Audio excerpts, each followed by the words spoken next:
ये रविवार के दिन पीपल के नीचे क्यों नहीं जाते, उसकी कथा चल रही है, बड़ी विशाल है, जरा सुन लो।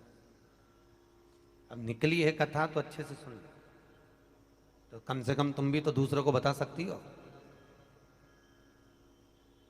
अब भगवान नारायण लक्ष्मी के साथ जैसी पीपल के वृक्ष के नीचे आए, आते से भगवान नारायण ने लक्ष्मी जी से कहा, लक्ष्मी तुम्हारी बहन बैठी है। लक्ष्मी जी ने मिठाई का डब्बा दिया। मिठाई का डब्बा देते ही दरिद्रता ने मिठाई का डब्बा फेंक दिया और फेंक कर बोली, लक्ष्मी तो जानती नहीं है मुझे क्या पसंद है और मेरे लिए तो मिठाई लेकर आई है। लक्ष्मी जी ने कहा, जी जी मैं जानती हूं तुझे क्या पसंद है, तुझे खट्टा और तीखा पसंद है। क्या पसंद है? खट्टा और तीखा। मैं जानती हूं तुझे खट्टा और तीखा पसंद है, पर मैंने सोचा तेरी शादी हो गई है, शादी होने के बाद तो तुझे मीठा पसंद आएगा। तो इतने में दरिद्रता बोली, अरे लक्ष्मी तूने मेरा अपमान करा है, मेरे लिए मिठाई लेकर आई है, लाना था तो मेरे लिए खट्टा और तीखा लेकर आना था। लक्ष्मी जी बोली, जी जी मेरे को मीठा पसंद है इसलिए मीठा लिया, तेरे को खट्टा तीखा पसंद है मुझे मालूम नहीं था, नहीं तो मैं लेकर आती, मुझे क्या मालूम था, मिलाती। आज भी हमारे यहां ध्यान देना, बेटी की विदाई में 4 चीजें नहीं दी जाती। कितनी चीज नहीं देते? 4। पहली झाड़ू। क्या? झाड़ू बेटी की विदाई में कभी नहीं देते। दूसरे नंबर पर सुई, बेटी की विदाई में कभी नहीं देते। तीसरे नंबर पर चलनी। क्या बोलते हो? चलनी बोलते हो ना, आटा छानने वाली चलनी, बेटी की विदाई में नहीं दी जाती। चौथे नंबर पर अचार की बरनी, बेटी की विदाई में नहीं दी जाती। बेटी की विदाई में अचार नहीं दिया जाता, खट्टा और तीखा बेटी की। और जिस घर में मायके से बेटी की विदाई में अचार दिया जाता है, उस घर में बेटी कभी सुखी नहीं रह सकती। लिख के रख ले, उसको कुछ ना कुछ तकलीफ रहेगी। कभी सास, कभी ननन, कभी पति, कभी कोई उसको ताने देता ही रहेगा, वो सुखी नहीं रह सकती। अगर घर में किसी से सुखी रहेगी तो शरीर से सुखी नहीं रहेगी। अगर मायके से अचार बेटी की विदाई में दिया गया है तो। अब कई बेटियों का तो बड़ा शौक रहता है, क्योंकि बेटियों के जो ससुर होते हैं ना, ये लोग बड़े होशियार होते हैं। ये कहते हैं, बेटा तेरी माँ के हाथ का अचार अच्छा लगता है, यार बनवा के लिया। अब इन मूर्खों को समझाए कौन कि अचार तो खा लोगे पर बापड़ो पचाओगे कैसे? खाना सरल है, पचाना कठिन। नहीं दिया जाता। आपने देखा है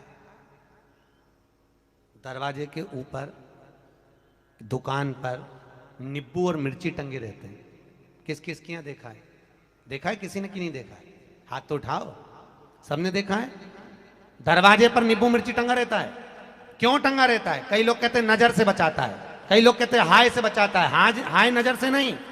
विष्णु पुराण की कथा और शिव महापुराण वर्णन कर रही है, नींबू मिर्ची दरवाजे पर इसलिए टांगा जाता है क्योंकि लक्ष्मी और दरिद्रता, ये दोनों बहनों प्रतिदिन हर एक व्यक्ति के घर में आना चाहती है। लक्ष्मी और दरिद्रता दोनों घूमने निकलती है, रोज निकलती है घूमने के लिए, और रोज सबके घर में आती है, प्रतिदिन आती है। बस अंतर इतना है कि दरवाजे पर नींबू और मिर्ची टांग देने से दरिद्रता अंदर नहीं जाती, बाहर की बाहर खाकर भाग जाती है, और मिठाई फ्रिज में रखी जाती है जिससे लक्ष्मी घर के अंदर पहुंच जाती है। हमारे यहाँ मीठा अंदर रखा जाता है जिससे लक्ष्मी अंदर आए, और नींबू मिर्ची बाहर इसलिए रखा जाता है कि दरिद्रता खाकर बाहर की बाहर चली जाए, हमारे घर में दरिद्रता ना आए, दरिद्रता प्रवेश ना आए। खट्टा और तीखा बाहर। इसलिए महाराज घर में नींबू और मिर्ची इन दोनों को अलग अलग डलिया में रखते हैं। फ्रिज में भी रखेंगे तो नींबू ऊपर रख देंगे तो मिर्ची नीचे रखेंगे, एक साथ नहीं रखते। जिसके घर में फ्रिज में भी अगर नींबू मिर्ची एक साथ में, तो उसमें दरिद्रता का निवास। 1 रुपए कमाओगे, 1.25 रुपए खर्च होगा। घर में पैसा कभी नहीं जुड़ सकता अगर नींबू मिर्ची एक ही डलिया के अंदर है। एक डलिया के अंदर अगर नींबू मिर्ची है तो तुम कमाते रहो, खर्च होता रहेगा, पैसा जुड़ेगा नहीं, हाथ में रुपया दिखेगा नहीं।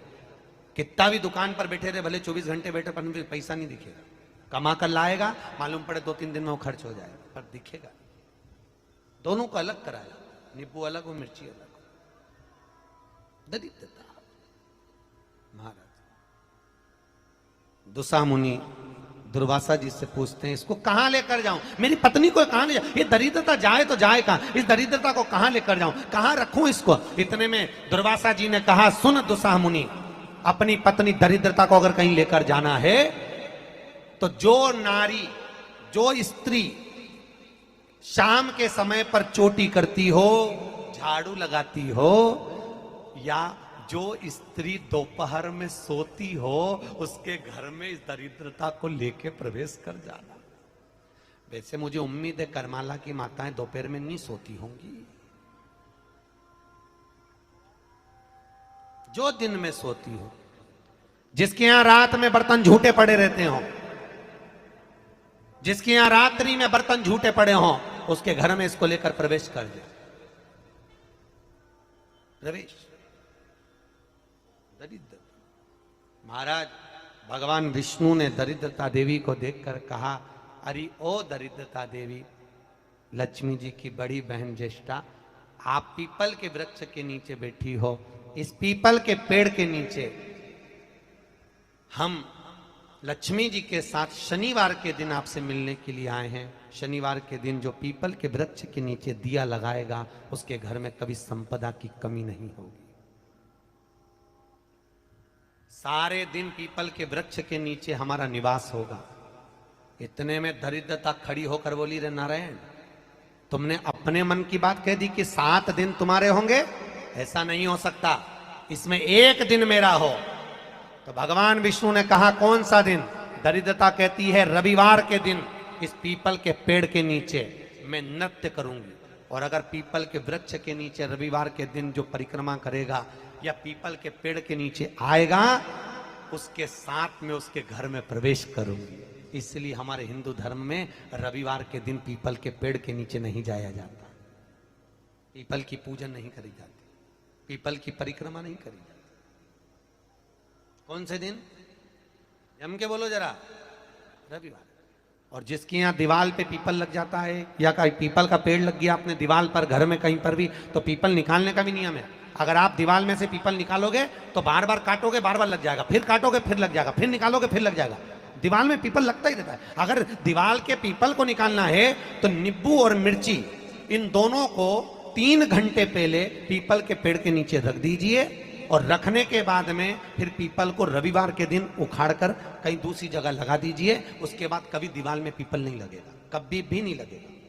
पर पहले 3 घंटे पहले नींबू मिर्ची अपन को पीपल के पेड़ के नीचे रखना पड़ेगा, तब पीपल निकल।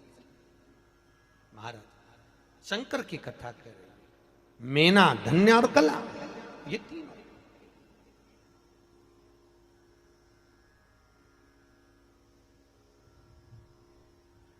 तीनों जा रही हैं, श्रापित हो गई।